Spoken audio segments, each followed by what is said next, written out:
تو میں عرض یہ کر رہا تھا کہ جو لوگ فتنے سے مراد دنیا کا عذاب، ہاں، تو جو لوگ شرک کرتے ہیں، میں یہ کہہ رہا تھا کہ آپ دیکھیں کہ جو لوگ رسول کی حدیثوں کی مخالفت کرتے ہیں، ایک مخالفت معذوری سے ہو جاتی ہے، لا علمی سے ہوتی ہے، ایک مخالفت جان بوجھ کے ہوتی ہے. حدیث آ گئی، نہیں میں نہیں مان سکتا، میرے امام صاحب کا مسلک الگ ہے.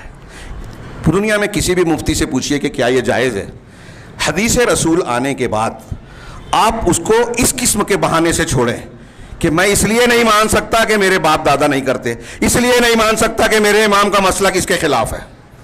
ایک صحابی، ایک تابعی، یہاں تک کہ چاروں اماموں میں سے کوئی ایک امام کا قول بتا دے وے، وہ تو یہ کہتے ہیں کہ میرا قول اگر حدیث کے خلاف ہو تو میرا قول دیوار پہ مار دو. حضرت امام حنیفہ رحمہ اللہ کہتے ہیں کہ جب صحیح حدیث مل جائے تو وہی میرا مسلک اور مذہب ہے. آپ امام حنیفہ کے مسلک پہ بھی نہیں ہیں اور عقیدے میں تو ہے ہی نہیں. ہندوستان کے حنفی اشعری ماتوریدیاں خود کہتے ہیں، لکھا ہے کتابوں میں، حنفی امام حنیفہ کے عقیدے پہ نہیں ہے، اور جس کا عقیدہ مانتے ہیں وہ عقیدے والا امام حنیفہ کو گمراہ کہتا ہے، امام حنیفہ اس عقیدے والے کو گمراہ کہتے ہیں. آپ دونوں کو امام مانتے ہو، بہت بڑا معمہ ہے.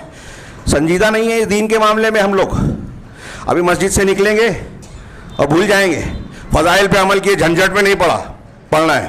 اپنے جھگڑے میں جھنجھٹ اختیار کریں گے، مہنگائی اور بازار کے معاملے میں، کاروبار کے معاملے میں جھنجھٹ. وہ دین جس پر ہمارے پورے دنیا اور آخرت کے فائدے اور نقصان کی بنیاد ہے، اس میں جھنجھٹ میں پڑنے کا ٹائم ہی نہیں ہے. صحیح کیا ہے غلط کیا ہے جاننے کا وقت ہی نہیں ہے. جو کر رہا ہے دکھائی دے رہا ہے، بس خوبصورت ہے، دعوے ہے، مان لیا، پیچھے بھاگنے لگے. اللہ تعالیٰ ایسے ہی لوگوں پہ غضبناک ہوا، عرب اور عجم پر. تو اللہ کی قرآن کا یہ ارشاد ہے کہ جو شخص رسول کے حکم کی مخالفت کرے گا، جو لوگ کرتے ہیں انہیں ڈرنا چاہیے کہ ان کو فتنہ یا دردناک عذاب پکڑ لے. اور حدیث میں ہے وَجُعِلَ الذُّلُّ وَالصَّغَارُ عَلَىٰ مَنْ خَالَفَ أَمْرِي، حدیث کا ایک ٹکڑا کہ جو میرے حکم کی مخالفت کرے اس پر ذلت اور خواری مسلط کر دی جاتی ہے. نبی پاک صلی اللہ علیہ وسلم نے فرمایا.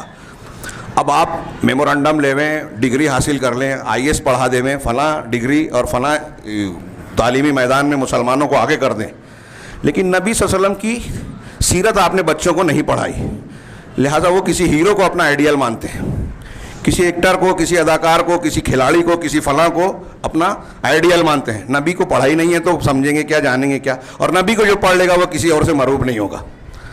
ہم نے سیرت پڑھا نہیں، پڑھایا نہیں، یہ فرض ہے، ضروری ہے.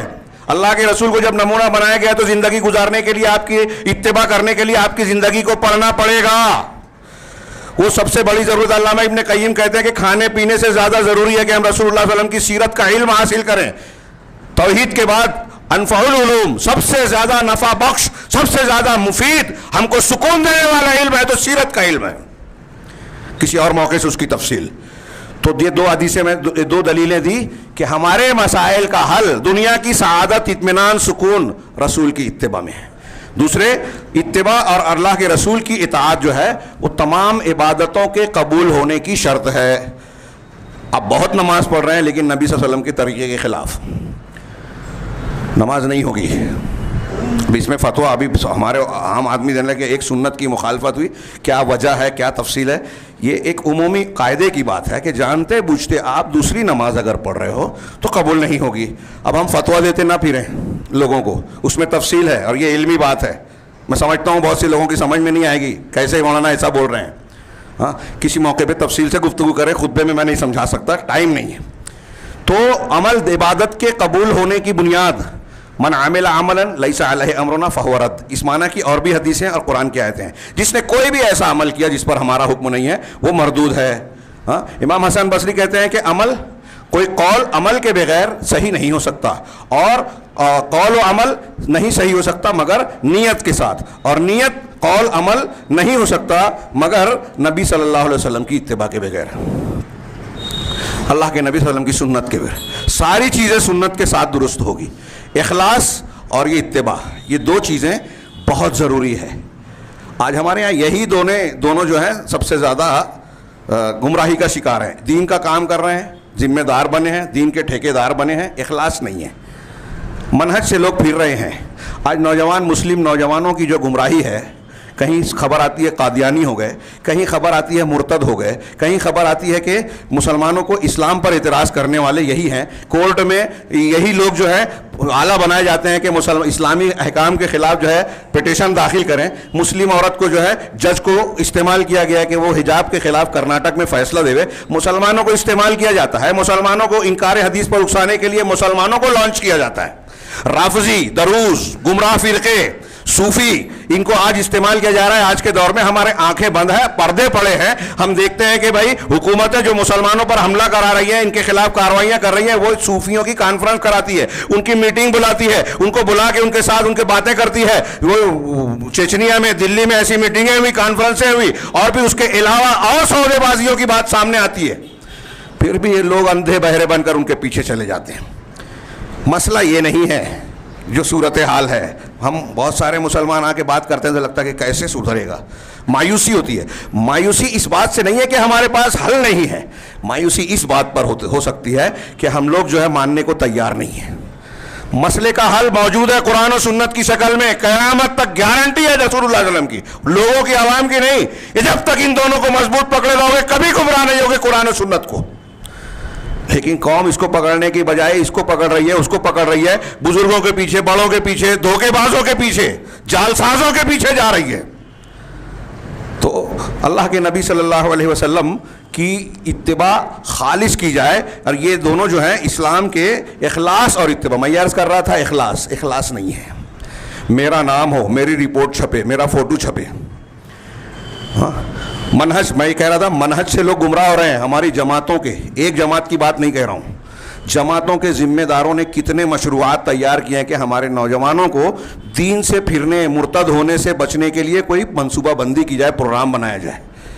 کوئی فکر آپ کو نظر آئے گی؟ مولوی صاحب نے خطبے میں کوئی جملہ بول دیا جو ان کو برا لگ گیا تو ایکشن, شرک سے بڑا گناہ ان کے نزدیک. لیکن شرک ہو رہا ہے, گمراہ ہو رہے ہیں, عقیدہ بگڑ رہا ہے, منہج سے برگشتگی ہو رہی ہے, خبر آ رہی ہے, کانوں پر جڑے رہتا. تو کس کے لیے جی رہے ہیں؟ اخلاص ہے, دینداری ہے؟ کس بنیاد پر جماعت کے اور فلاں فلاں کے ذمہ دار ٹھیکے دار بن کے بیٹھے ہیں؟ نہیں, حق ہے, نالائق ہے یہ. لیکن میں جمہوریت کی بنیاد پہ یہ نہیں کہتا زندہ باد مرد آباد کا, اس میں ہم سب ذمہ دار ہیں. ہم میں سے بھی کسی پر جو نہیں رینگتی, اور پھر سوچتے ہیں کہ اللہ کی مدد نہیں آتی. مسلمانوں کا برا حال ہے, عزتیں لوٹ رہی ہیں, جائیدادیں توڑی پھوڑی جا رہی ہیں, مسلمان امیر غریب ہو رہا ہے, غریب غریب تر ہو رہا ہے, معیشت پر حملے کیے جا رہے ہیں, قاعدے قانون بنا جا رہا ہے کہ یہ نہیں کھا سکتے, یہ نہیں کر سکتے. روز نیا فیصلہ آتا ہے. ابھی طلاق سے متعلق قانون بنا, پھر کورٹ کا فیصلہ آیا, مسلم عورت کا کو اس طرح سے طلاق مسلمان نہیں دے سکتا, 2 شادی بغیر اجازت کے نہیں کر سکتا, 2 کر لیا تو ابھی کل کے اخبار میں تھا, 2 کر لیا تو پہلی کو اپنے ساتھ رکھنے پر مجبور نہیں کر سکتا. یہ کورٹ کا دائرہ ہے, ہم نے آپ نے دیا ہے. حلالے کی بات چلی تو کوئی ایک مولوی نہیں تھا جو یہ کہے کہ حلالہ قرآن حدیث میں نہیں ہے, احناف میں. سب مسلک کا دفاع کر رہے ہیں, دین پر ہانچ آ رہی ہے, کسی کو فرق نہیں پڑتا. تو اللہ کی ناراضگی آئے گی یا نصرت اور مدد آئے گی؟ اتباع. اب دلیلوں کا بھی ٹائم نہیں ہے, میں صرف عناوین پڑھوں.